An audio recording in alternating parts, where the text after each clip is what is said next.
I play to figure things out.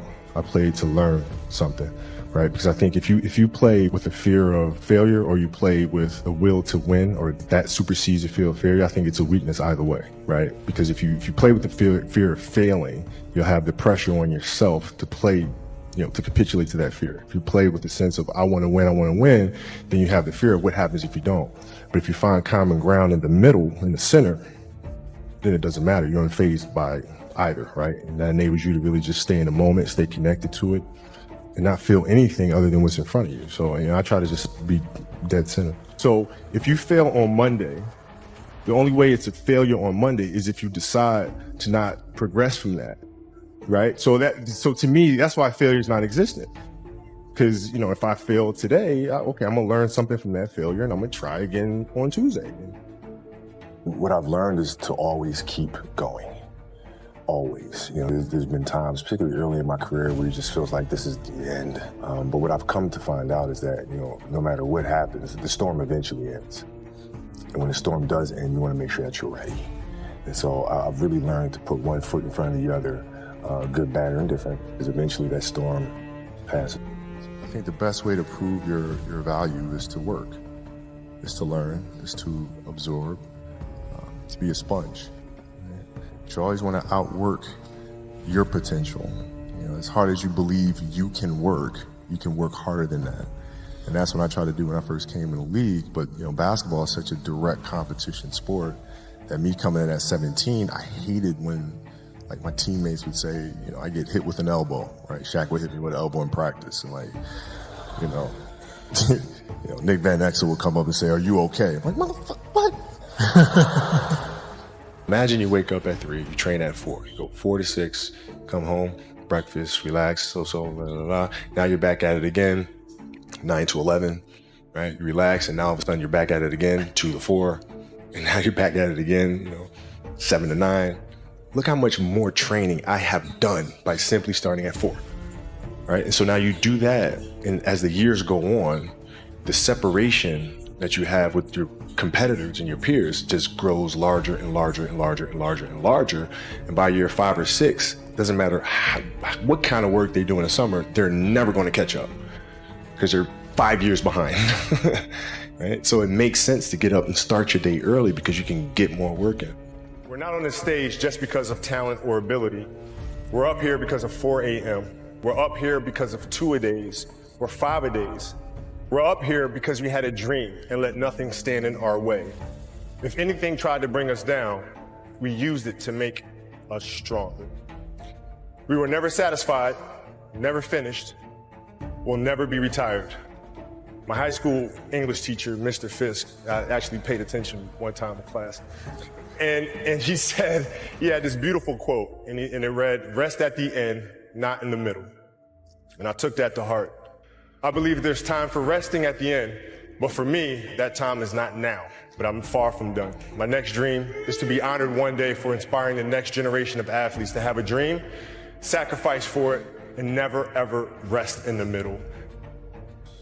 Switch my mode into something else, right? For me, it's the equivalent of Maximus, Decimus Meridius, and Gladiator picking up the dirt, smelling the dirt. It's go time. Right? So that was my mental switch. It was like an actor getting ready for a film. You got to put yourself in that cage. When you're in that cage, you are that character. And then when you leave there, it's something completely different. But when I'm in that cage, bro, don't fucking touch me. Don't talk to me. Just leave me alone. Once you retire, you don't have that source of income that's coming in, right? So even if you save over a 15-year career, if your spending habits remain the same, eventually that well's going to run dry. Right. So unfortunately for us athletes, the retirement age is 32, 34 if you're lucky, 37 like myself. What comes next? Right. So the question needs to be, what comes next? What can I do? What is my passion? Not where I can create the most value or generate the most revenue, but what is my next passion? When you find that next passion, then everything else will make sense. But that's the hardest part for us. Well, I mean, because I think the greatest fear that we face is ourselves, actually. I think it's not anything that's external or anything that's superficial. I think the greatest fear you face is yourself, because we all have dreams, and it's very scary sometimes to accept the dream that you have. And it's scarier still to say, okay, I want that. It's scary because you're afraid that if you put your heart and soul into it and you fail, then how are you going to feel about yourself? So being fearless means putting yourself out there and going for it. No matter what, go for it. Not for anybody else, but for yourself. I take you to this scene. 20 seconds left to go. You're down by 1. You want the ball. You want to take the last shot. Absolutely.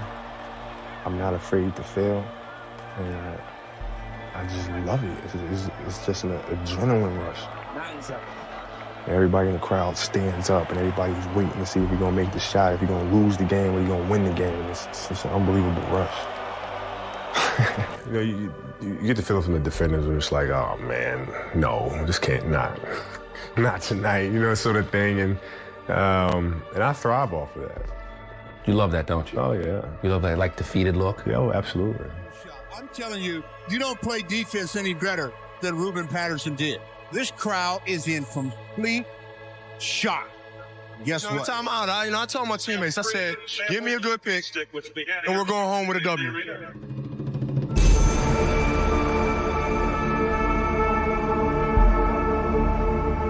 I used to ask him, man, what's it like to guard Mike? Mike? You mean Black Jesus? I'm like, what the fuck? So the level of fear that he inspired in others was insane. And, the hype of going up against Mike, it was, okay, let's go. Show me. Like, I've been watching you play my whole life. Yeah. Show me. Like, I want to see this. Everybody calling you Black Jesus and all this other crap. Yeah. Like, you have to show me, man. And I would tell him, I said, when I face him, we're going to go at it. He says, oh, you don't want to do that. I'm like, what? Man, you don't know me, man. Michael's a great basketball player, but I'm Kobe Bryant. And I went out there and we went head up. And, I think his respect and appreciation for me really grew that day because you saw on the biggest stage, I didn't shy away from that confrontation. I looked forward to that confrontation. Yeah, you look forward to it. And, when I was 18, my first year, he got the best of me a bunch of times. It's not really a thing, Like you think about game-winning shots or game-winning free throws, and people go to the free throw line and they're nervous about it. Well, what are you really nervous about? If you unpack that, okay, you're nervous that you're going to miss the shot. All right, so you miss the shot, then what happens? People are going to be embarrassed. You're going to be embarrassed because thousands of people, millions of people see you miss the shot. All right, and then what? People are going to talk bad about you. Okay, right? And so you're looking at it and you go, are those things even important? You know what I mean? If that is my fear, like what is, you worried about letting your teammates down? Okay, have you let them down before? Oh, I'm sure, in practice and things of that nature, right? They're still there. Yeah. And so when you're able to unpack it, you kind of look at it for what it is, which is really nothing. How did you become one of those people who doesn't seem to be afraid of failing? Failures, it doesn't exist. It's not existent. What the hell does that mean? Seriously, what does failure mean? It doesn't exist. It's a figment of your imagination.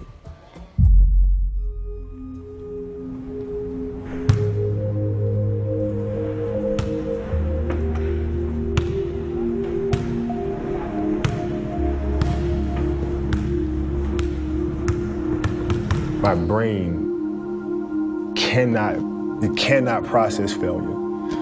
It will not process failure. Because if I sit there and have to face myself and tell myself, you're a failure, I think that's almost worse than death. And when I ruptured my Achilles, I knew what happened. I knew the severity of the injury, and I didn't know if I was going to come back from it. Yeah, in the locker room, you were crying. Yeah, I mean, I didn't, like, this is it. Like, my career could be over right now.